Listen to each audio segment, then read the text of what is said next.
welcome back to another edition of Cop Tool on the Job Safety Tips. I'm Jay, and this is Travis from Safex. Thanks for having us, Jay. Yeah, so we're at your facility today. This is a pretty neat rig here, talking about confined spaces. Confined spaces, that's right. Yeah, so tell us, what do we need to know? Well, let's talk about actually what is a confined space, right? Okay. So there's three major elements as far as the definition of it. Okay, first question you want to ask is it large enough for someone to get in and perform work? That's the first thing. The second thing is it's got limited means of access and egress. Okay, and the third element is it's not intended for continuous human occupancy.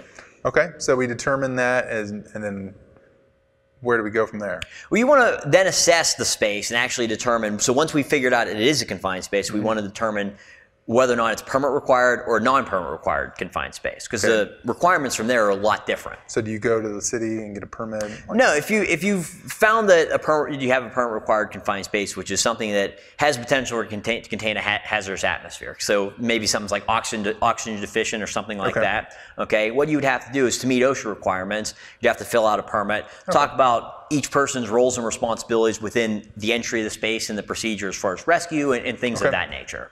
Okay, and so how do you determine that there's a potential for gases or hazards or that kind of thing? Well, you really want to just kind of look at the space, and that's the first thing. And not everything's going to be known, so one of the things you want to do is actually do some monitoring. So here we have a 4-gas meter, okay? And what you'd want to do is, let's say we're working in a manhole. One of the things you'd want to do is, before you even pop that manhole cover off, you'd actually want to monitor around the exterior of the hull. Okay. Say for instance we have an atmosphere that's an explosive atmosphere. A 4-gas meter is gonna detect for that before we even pop it up, because there's potential for air to leak through there. Right. Explosion. So check that, and once we figure out that there's no explosive atmospheres, we can pop that manhole lid off. Okay. Then what we're going to do is we're going to attach some Tygon tubing to this. Okay. Essentially what we can do then is we can drop our meter down into the space, and we can measure at different levels, because different gases have different weights, right?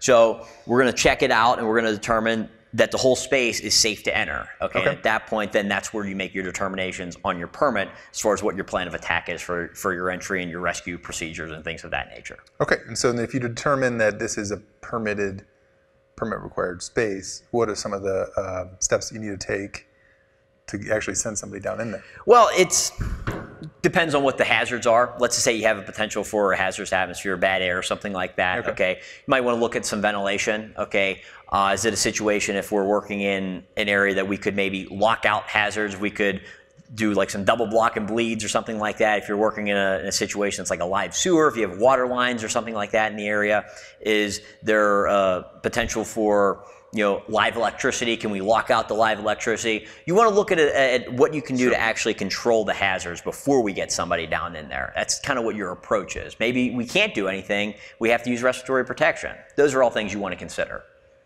Okay, so I determine a space is maybe not permit required, so maybe like a holding tank or something like that. So what do I do at that point? Well, at that point, you're still going to want to fill out an assessment form, because if OSHA shows up on your job site, heck, you might not have any hazards there, but they're still going to want to make sure that you've actually done your due diligence and met the requirements to actually assess the hazard. So even if there is no hazard, document your form, have an assessment form, and fill out to make sure you've assessed that it's a non-permit required confined space. Okay, so just to kind of summarize, you do want to do an inspection, so you kind of visually inspect it, you kind of determine if there's a hazard.